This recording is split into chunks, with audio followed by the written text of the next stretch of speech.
நான் போன் இல்லாத ஒரு வீட்டில் வளர்ந்தேன். இன்று உங்கள் செல்போனின் இயக்க முறைமையை உருவாக்கிய நிறுவனத்தை நான் நடத்துகிறேன். இதனை கூறியது யார் தெரியுமா? யார் என்று நினைக்கிறீர்கள்? தொடர்ந்து கவனியுங்கள். என் குழந்தை பருவம் சென்னையில்தான் ஆரம்பித்தது. குளிர்சாதன பெட்டி, கார் மற்றும் தொலைக்காட்சி இல்லாத ஒரு சாதாரண 2 படுக்கையறை வீட்டில் வளர்ந்தேன். எங்களிடம் இருந்த மிகவும் மதிப்புமிக்க பொருள் ஒரு ரேடியோ மட்டுமே. முதலில் ஒரு போன் வீட்டிற்குள் வந்தது எனக்கு நினைவிருக்கிறது. அப்பொழுது எனக்கு 12 வயது இருக்கும். ஆனால் பேசுவதற்கு பதிலாக அது எவ்வாறு செயல்படுகிறது என்பதை புரிந்து கொள்வதில் நான் வெறித்தனமாக இருந்தேன். என் வாழ்க்கை எல்லாமே அங்குதான் தொடங்கியது. இந்தியாவில் பொறியியல் படித்தேன். பின்னர் ஸ்டான்ஃபோர்டில் படிக்க உதவித்தொகை பெற்றேன். ஆனால் அது கடினமாக இருந்தது. என் பெற்றோர் ஒரு வருடம் தங்கள் சம்பளத்திற்கு சமமான கடனை வாங்க வேண்டியதிருந்தது. நான் வீட்டை தவறவிட்டேன். மொழி என்னை மூழ்கடித்தது. மேல்நாட்டில் அந்த சூழல் முற்றிலும் புதிது.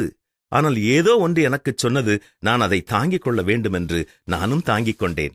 இறுதியில் நான் கூகுளில் சேர்ந்தேன். ஒரு பொறியாளராக தொடங்கினேன் வாழ்க்கையை. பின்னர் அது கூகுள் குரோமாக மாறும் வேலையில் ஈடுபட்டேன். அந்த பிரவுசர் வேலை செய்யும் என்று யாரும் நினைக்கவில்லை. பல வருடங்களுக்கு பிறகு குரோம் உலகத்தையே ஆதிக்கம் செலுத்தியது. நான் கூகுளின் தலைமை நிர்வாக அதிகாரியாக மாறினேன்.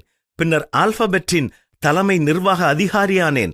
நான் எனக்குள் அளித்த அமைதியான வாக்குறுதி தொழில்நுட்பத்தை ஈர்க்க அல்ல, மில்லியன் கணக்கானவர்களினுடைய வாழ்க்கையை மேம்படுத்த பயன்படுத்துவேன். நான் ஒரு பணக்கார குடும்பத்திலிருந்து வரவில்லை. எனக்கு சரியான ஆங்கிலம் பேச தெரியாது. ஆனால் என் ஆர்வம் எந்த தடையையும் விட வலிமையானது. ஆம், வாழ்க்கையின் எந்த காரியத்திற்கும் ஆர்வம் மிக மிக அவசியம். நீங்கள் ஒரு வியாதியிலிருந்து சுகம் பெற வேண்டுமென்றால் உங்களுக்கு விருப்பம் இருந்தால் சுகம் கிடைக்கும். 38 வருடங்கள் வியாதியாயிருந்த ஒரு மனிதனை பார்த்து இயேசுவும், நீ சொஸ்தமாக வேண்டுமென்று விரும்புகிறாயா என்று கேட்டபின்தான் அவனை குணமாக்கினார். பாவத்திலிருந்து விடுதலை பெற்றுக்கொள்ள வேண்டுமானாலும் உண்மையில் அதை குறித்து உண்மையான ஆர்வம் உங்களுக்கு தேவை.